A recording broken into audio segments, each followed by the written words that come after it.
Seorang kawan bertanya pada saya tentang bagaimana caranya meyakinkan orang lain, meyakinkan calon prospek, meyakinkan customer untuk bisa join atau menjalankan bisnis yang kita tawarkan. Ini sebuah peluang usaha, begitu. Nah, secara umum namanya orang bekerja, berbisnis apapun juga, itu pasti ada yang diinginkan. Jadi cara berpikirnya begini. Hidup itu ibarat perjalanan. Oke. Sebelum Anda melakukan perjalanan, apa yang harus Anda tentukan dulu? Yes, pasti harus tentukan tujuannya dulu. Nah, tujuan dalam hidup ini disebut dengan impian atau cita-cita. Oke. Cita-cita ini itu bukan jadi apa, tapi punya apa. Ya, punya apa. Nah, dan impian ini bagaimana sih kok bisa menggerakkan? Jadi saya ibaratkan kalau Anda sudah mengikuti sesi hypno closing saya mengibaratkan di situ ada, ibaratnya ada kuda, punggungnya dikasih bambu, depannya digantungin wortel. Kudanya lihat wortel, maka kudanya akan bergerak untuk mengejar wortel. Sesulit apapun, sejauh apapun perjalanannya, kuda ini jalan untuk mengejar wortel. Nah, bayangkan jika wortelnya diganti dengan uang 100.000 satu gebok, kudanya nggak bakal jalan. Karena kudanya suka sama wortel.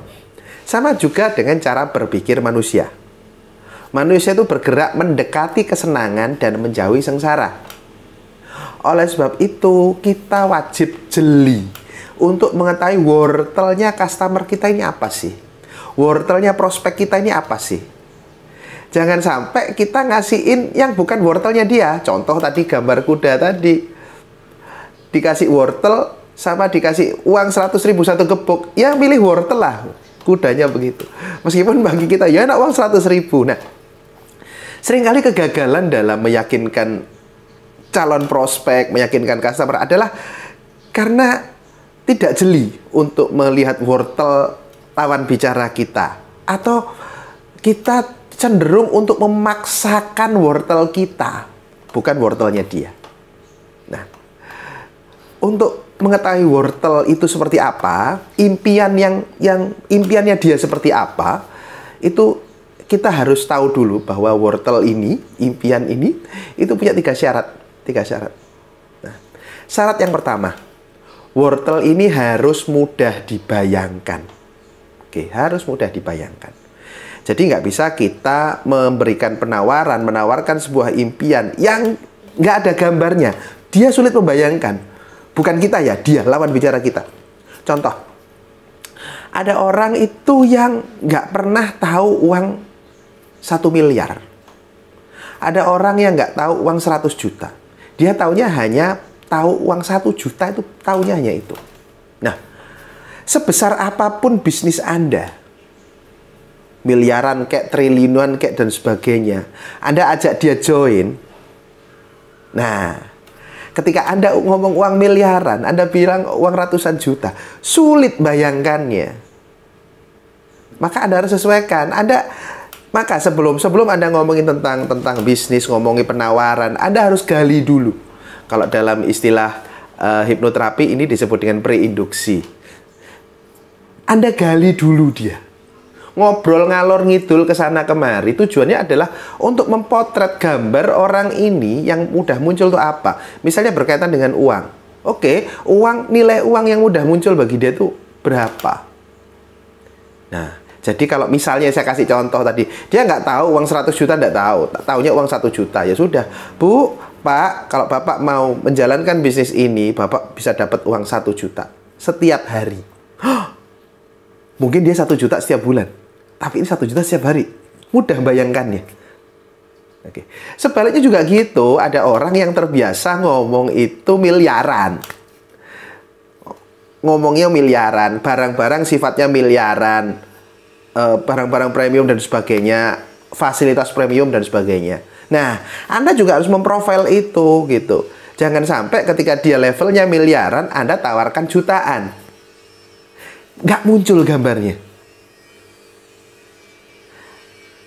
Bisa dipahami ya? Syarat yang pertama adalah harus bisa dibayangkan. Yang kedua, wortel ini harus bisa dirasakan. Harus bisa dirasakan. Nah, ini macam-macam. Ada orang-orang itu yang ketika ngomong uang tuh bersemangat. Ada orang itu yang ketika ngomong wisata, jalan-jalan bersama keluarga itu bersemangat. Ada yang ngomongin mobil bersemangat. Nah, jadi Anda tawarkan hal-hal yang membuat dia bersemangat. Misalnya tadi ngomong uang tadi ya. Kok diajak ngomong uang kok dia biasa rasanya. Oke, ngobrol lain. Oh, mungkin dia tentang pendidikan anaknya. Oh, dia antusias. Dia memperjuangkan apapun agar anaknya punya pendidikan terbaik, misalnya begitu. Ya udah, tawarkan itu. Bisa dirasakan. Stop untuk membatasi diri. Anda harus kreatif. Saya yakin misalnya apapun bisnis yang Anda tawarkan ada standar bakunya. Misalnya bonus berapa? 100 juta, 1 miliar, 1 triliun. Misalnya wisata ke luar negeri. Misalnya kemana? Wisata ke Korea. Wisata ke mana lagi? Ke Jepang dan sebagainya. Nah, Anda konversi dulu. Anda cek dulu. Anda carilah hal-hal yang membuat dia bersemangat. Contoh, orang ini nggak suka jalan-jalan ke luar negeri. Oke. Tapi bonus di bisnis Anda yang Anda tawarkan ini jalan-jalan ke luar negeri misalnya. Dia mungkin akan sulit untuk bersemangat. Cari dia bersemangatnya di mana. Contoh dia bersemangatnya ketika demi anak misalnya. Dia senang kalau lihat anaknya bahagia. Dia senang lihat kalau anaknya bangga. Gunakan itu. Syukur-syukur Anda bisa fasilitasi dia merancang sebuah marketing plan, sebuah cara kerja sehingga dia bisa keluar negeri bersama anaknya.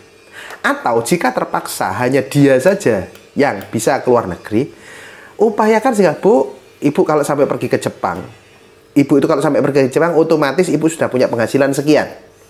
Di Jepang ibu bisa belanja ini yang di Indonesia tidak ada untuk anaknya ibu. Ada apa ibu bisa kasih itu. Nah, konversikan, sambung-sambungkan, cari kesesuaiannya hal apa yang ada dan sesuai dengan apa yang membuat dia bersemangat. Oke. Syarat kedua. Syarat ketiga adalah kosakata. Wortel itu harus bisa diucapkan. Harus bisa diucapkan. Jadi nggak bisa Anda hanya ngomong, oh itu, oh ya, yang itu Bu, yang ya, saya tahu, nggak bisa. Itu. Oh, ibu pengen nambah mobil. Mobil apa Bu? Sebut mereknya. Yang warna merah. Oh, warna merah Bu. Oke, warna merah Bu ya. Itu. Sebutkan ciri-cirinya. Bisa diomongkan. Nah, ketika 3 syarat wortel ini sudah Anda penuhi, otomatis pesan Anda itu sudah nyampe pada lawan bicara Anda. Nah, tinggal berikutnya keahlian Anda untuk mengclosing. Sudah klik ini ya, sudah klik. Nah, tinggal bagaimana Anda menutup pembicaraan Anda sehingga dia mau bertindak saat itu. Bu, jadi join 3 atau yang 5 misalnya. Mau bayarnya cash sekarang atau transfer saya saja atau nah, yang pasti dalam konteks mengenali wortel, mengenali impian orang lain, Anda harus penuhi 3 syarat tadi. 1, wortelnya harus bisa dibayangkan oleh lawan bicara Anda sekali lagi. 2, harus bisa dirasakan. Kalau nggak bisa dirasakan meskipun besar, berarti bukan itu wortelnya. Itu nggak membuat dia bergerak. Cari yang dia bersemangat, antusias untuk mewujudkannya. Ada rasanya. Dan yang ketiga adalah kosakata. Jadi bisa dikatakan. Oke, semoga bermanfaat. Sampai jumpa.